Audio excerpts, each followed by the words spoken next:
My friend, first, as we speak, I want to say happy belated Canada Day. How are you doing? How did you celebrate Canada Day, especially because with COVID-19, people are still very, keeping the distance and masks and everything else. How did you end up celebrating Canada Day?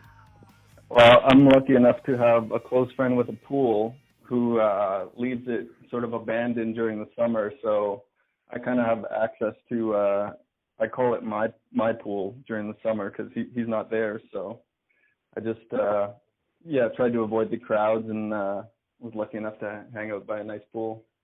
Okay, I hate you right now, right? You realize that just because you said that. You lucky duck, man. You know what? And it was great weather yesterday, too. You could not have asked. This is the thing was driving me crazy. You had such a perfect day, and we had to deal with what we're dealing with right now. I mean, because usually Canada days are like raining and everything else. We finally get a perfect one, and we had to fulfill this. You know what? The whole summer so far has been actually really nice, and it's weird to, you kind of have to think twice before you make a plan for a day, just like thinking about whether there'll be a crowd somewhere or trying to avoid people. And so it's super distracting, but it's obviously what everybody's dealing with. So.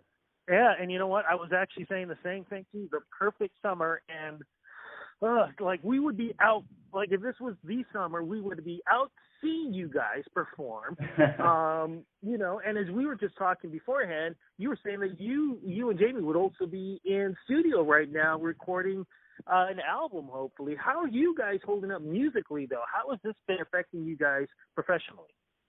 Well, I think it's affected all musicians and artists in a big way, but if we're trying to sort of put a positive spin on it and take it as a time to make sure that the songwriting is really solid, and instead of if we were able to go in the studio, we kind of have this excitement of finishing our first album, so who knows, we might have sort of rushed things a little bit just to get it done and get it out there. But now we have these extra months to actually really dig into the songs and make them as good as they can be. So we're trying to sort of have it in a positive light and use the extra time for good. Have you noticed, though, have these songs already been written from before? And also, are you thinking about new songs? Because, of course, your headspace was probably completely different a year ago than what it is today. Yeah, definitely. And, the way we've been writing with this project is sort of a one-by-one thing. Jamie will just send me guitar ideas on voice notes, and then I'll start writing the melody and the lyrics. And we sort of go one at a time because I find trying to finish more than one song at once, your brain kind of gets jumbled and you don't concentrate on each thing as much as you should. So I think we have enough material for a full album now. It's just sort of going through them all and doing the finishing touches on all the songs and then getting in the studio and putting it down. Well, while we're waiting for this new album, we do have a single out, The Wave. Congratulations on that. The Wave can mean so many different things. What is the primary meaning behind the single? Well, I had the lyric, actually, the lyric was left over from an old project, my last band, which was called Most Non-Heinous. And the lyric that I had was, someone needs to save the world. I think it needs to be a girl. And I think at that point I was sort of imagining the world being run by women and how it might be different. And that lyric always kind of stuck with me, and then that idea in general. But when Jamie sent the instrumental to this song, that lyric came back in my head and it kind of fit. And I just sort of thought it was a cool theme, especially it wasn't written for the pandemic, but it kind of fits perfectly for the time, where it's kind of like the world needs a mom right now, sort of thing. And it was just an interesting thought. I thought just because the world's been male-led for so long primarily that you just wonder how it would be if every country was run by a woman, if the world might be a little bit more peaceful.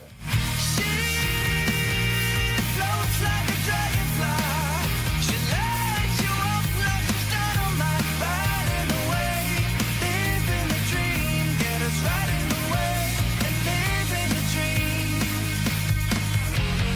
I hear you on that, my friend. And speaking of peaceful, I'm just curious because I've been asking a lot of artists, especially now because of racism being in the forefront right now. A lot of people are talking about this. You're seeing these videos. I want to get your thoughts on how the world in that aspect has changed also. And will these things also affect your music in the future? I think it sort of has to. And yeah, I think these moments are so important, and it's harder to sort of, when you're within it, it's hard to see, because some of the changes can be kind of slow to happen, but something feels a little bit different about this time. It feels like a real sort of gravitational like pull towards actual change, which I think is amazing, and people are really digging in this time and being like, no, we're not just going to let this pass. We're not going to let the news cycle turn this over into something else. We're here until change happens. So I think in that way, it is really important, and it's inspiring to see how much energy is being put into it, and hopefully towards a positive change. I agree with that, my friend, which is why we need you guys out there performing, because your shows bring people together of all races and colors, and nobody cares about what the other person looks like. They just care about listening to music and having a good time with each other, which is one of the reasons why I'm so hoping that the live music performances with people are going to be out there. I'm hoping it's going to happen soon. I know they're doing the drive-ins now, but it's still not the same. You still got to stay in your little bubble, your little car, and everything else. So, but in the meantime, though, are you guys doing any virtual online performances? Maybe down the line a little bit. We're just going to concentrate on getting the album done. And I'm actually working on putting together like a streaming series at the El Macombo, which would be like an MTV Unplugged style thing. So hopefully down the line I'll be able to get Century Surfers in there. But that should be a pretty cool, a cool online streaming concert series that should be starting in the next couple months. Oh, my God, man, I just got shivers when you said that. This is something I've been waiting to hear about for a long time, especially with the El Macombo, which was supposed to open in April. Talked about a lot of these different things happening. So, man, this is great to hear. Congratulations on that. I'd love to see you guys as part of that, too. But, look, in the meantime, though, social media is the place to go to follow you guys, to see everything that you're doing in the future. Where do we go to follow you? It's at Century Surfers, or just if you type in Century Surfers anywhere, you'll find us. Luckily, we chose a name that has no other search results. We kind of got lucky in that way. So it's kind of crazy, actually, in this time that you could have a name that, like, when you type it in, you're the first thing to come up. So, yeah, just type in Century Surfers. It's good kind of 90s inspired rock music. So, yeah, we're excited for people to hear it and to get more music out there. It's funny you say that, because every time I hear your name, I think of, yes, the 90s, absolutely, but I think more of a 90s cartoon superhero duo character, if you know what I mean. Yeah, totally. And, yeah, all of our artwork's kind of like old comic book superhero vibe, so we kind of definitely have that vibe going. You have to, at some point, do some kind of music video or something, or short, where you guys are actually 90 superhero comic book characters. You have to. I'll call Jamie now and tell him, look, you guys have to do this. It has to happen. I think it would be amazing, my friend. Well, hey, if we do that, you got to make a cameo in that. Damn. Hey, look, if you even want me to be the villain or whatever, I don't care. I'd love to get it.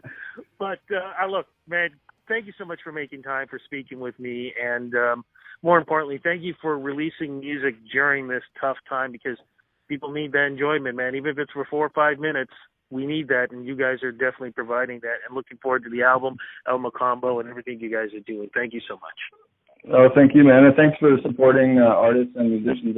And you've been doing it for a long time, and I know everyone really appreciates and respects what you do. So, thank you, my friend. Okay, you take care, be safe, and definitely talk soon. Okay, great. Thanks, man. Bye-bye. Bye.